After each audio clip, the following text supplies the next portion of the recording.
प्यारे बच्चों, good morning.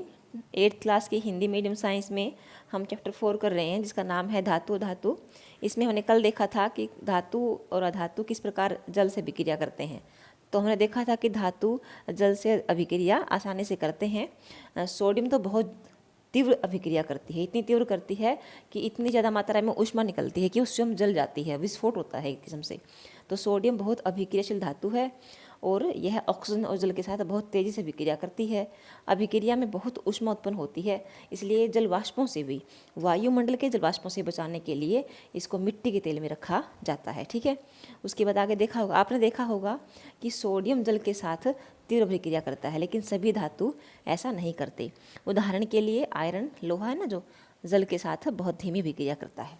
उसके बाद देखिए, सामान्यतः अधातु जल से विक्रिया ही नहीं करते, अधातु तो करते ही नहीं है, ठीक है ना। लेकिन वायु में वो काफ़ी ज़्यादा रिएक्टिव हो सकते हैं, अभिक्रियाशील हो सकते हैं और जल सकते हैं।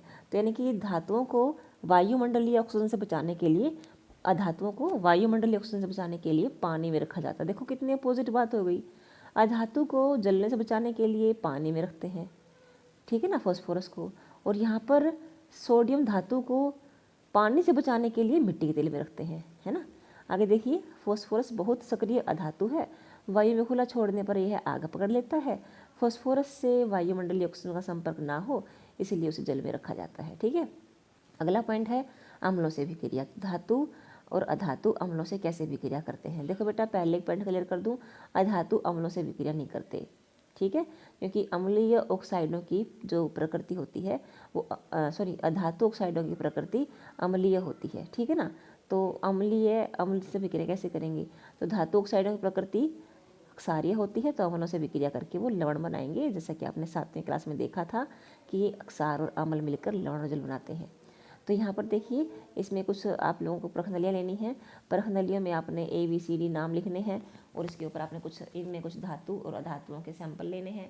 उसके बाद आपने थोड़ा थोड़ा तनु हाइड्रोक्लोरिक अम्ल ले लो, तनु सल्फ्यूरिक अम्ल ले लो, 5-5 ml, वो आपने इसमें डालना है।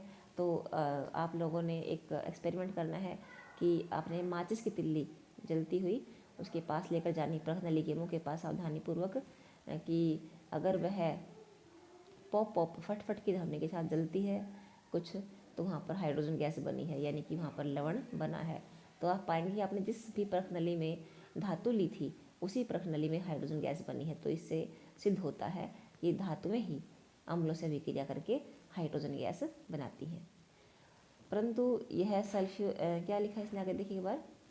आपने देखा होगा कि कॉपर तनु हाइड्रोक्लोरिक अम्ल से विक्रिया नहीं करता, गर्म करने पर भी विक्रिया नहीं करता, हाइड्रोक्लोरिक अम्ल से विक्रिया नहीं करता, लेकिन सल्फ्यूरिक अम्ल से विक्रिया कर लेता है। ठीक है, आगे देखिए, क्षारों से विक्रियाएं। देखो बेटा, क्या लिखा है इसमें, 1 विलियन में आपने सोडियम हाइड्रोक्साइड का अभी देखा अम्लों से विक्रियाएं, अभी देखेंगे अक्षारों। अभी हमने देखा कि धातु अम्लों से कैसे विक्रिया करते हैं, अभी देखते हैं कि धातु अक्षारों से कैसे विक्रिया करते हैं। तो देखो बेटा, धातु अक्षारों से विक्रिया करते ही नहीं करते हैं। आपने सोडियम हाइड्रोक्साइड लेनी है और उसमें एल्यूमिनियम की पन्नी डालनी है। सोडियम हाइड्रोक्साइड को पानी में घोल के 3-4 टिकिया 5 ml पानी में घोल कर एक विलयन बनाएं और एल्यूमिनियम की पन्नी इसमें डालनी है। जलती हुई माचिस की तिल्ली जो है प्रखनली के मुँह के पास लानी है। और ध्यान से देखिए बेटा, आपको बता दूं मैं, यह एक अपवाद है, हाइड्रोजन गैस यहाँ भी बनेगी, यानी कि धातु अक्षार से भी विक्रिया करती हैं, लेकिन बहुत कम करती हैं। धातु हैं वो अक्षारों से विक्रिया बहुत कम करती हैं, लेकिन एक दो अपवाद इसमें देखने को मिलता है। पोप ध्वनि क्या दर्शाती है, पहले की तरह पोप ध्वनि हाइड्रोजन गैस की उपस्थिति दर्शाती है। तो धातु सोडियम हाइड्रोक्साइड से विक्रिया कर हाइड्रोजन गैस उत्पन्न करते हैं। अधातुओं की अक्षारों से विक्रियाएँ काफ़ी जटिल होती हैं, ठीक है, काफ़ी कम्प्लेक्स होती हैं, आप 10th क्लास में पढ़ेंगे। विस्थापन अभिक्रियाएँ, देखो बेटा, विस्थापन शब्द क्या है पहले बता दूं आपको मैं। विस्थापन क्या होता है, जैसे मान लीजिए कोई एक वस्तु आकर के दूसरी वस्तु का स्थान ले ले, तो वह पहली वस्तु को आने वाली दूसरी वस्तु जो है वह उसको विस्थापित कर देती है, यानी कि किसी को अपने स्थान से हटा देना, ठीक है ना।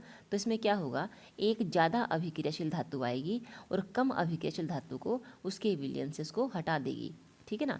यहाँ पर आपको एक एक्सपेरिमेंट कराती हूँ मैं, देखो बेटा, ये जो ब्लू कलर का आपको दिखाई दे रहा है 2 बीकर, इसमें क्या है, इसमें हमने कॉपर सल्फेट लिया है, कॉपर सल्फेट पानी में घोल रखा है, उसके अंदर ब्लेड डाल दो या लोहे की कील डाल दो, उससे क्या होगा, कुछ देर बाद उसका रंग जो है, नीला रंग जो है वो हल्का हल्का फेड अप हो जाएगा, यानी कि कुछ कुछ हरा हो जाएगा, हल्का हरा हो जाएगा, ठीक है ना।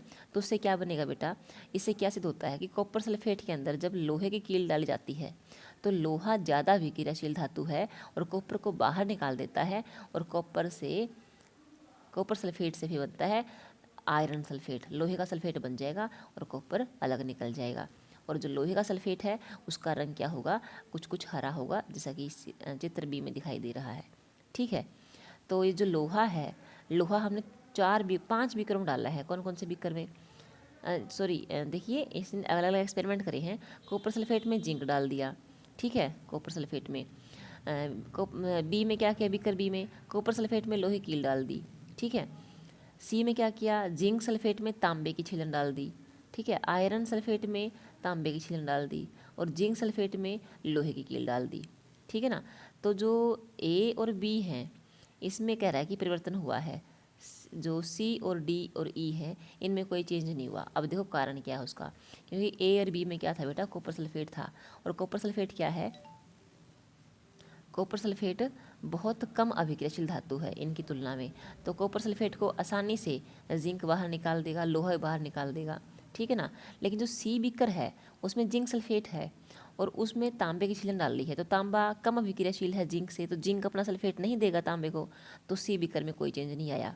डी बीकर में देखो क्या होता है, आयरन सल्फेट है, तांबे की छीलन है, तांबा भी क्या है, बहुत कम अभिक्रियाशील है आयरन से, तो आयरन अपना सल्फेट तांबे को नहीं देगा, तो डी बीकर में भी कोई चेंज नहीं आएगा।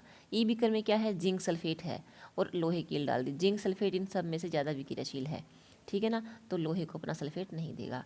तो सबसे ज़्यादा विक्रियाशील कौन है, जिंक, उसके बाद कौन है, आयरन, उसके बाद कौन है, तांबा, ठीक है। 3 धातुओं का जिक्र कर रखा है यहाँ पे, ठीक है बेटा। तो यहाँ पर हुई है विस्थापन अभिक्रिया, ठीक है बेटा। तो आज के लेक्चर में इतना ही, आगे हम कल करेंगे। इसी के साथ थैंक यू।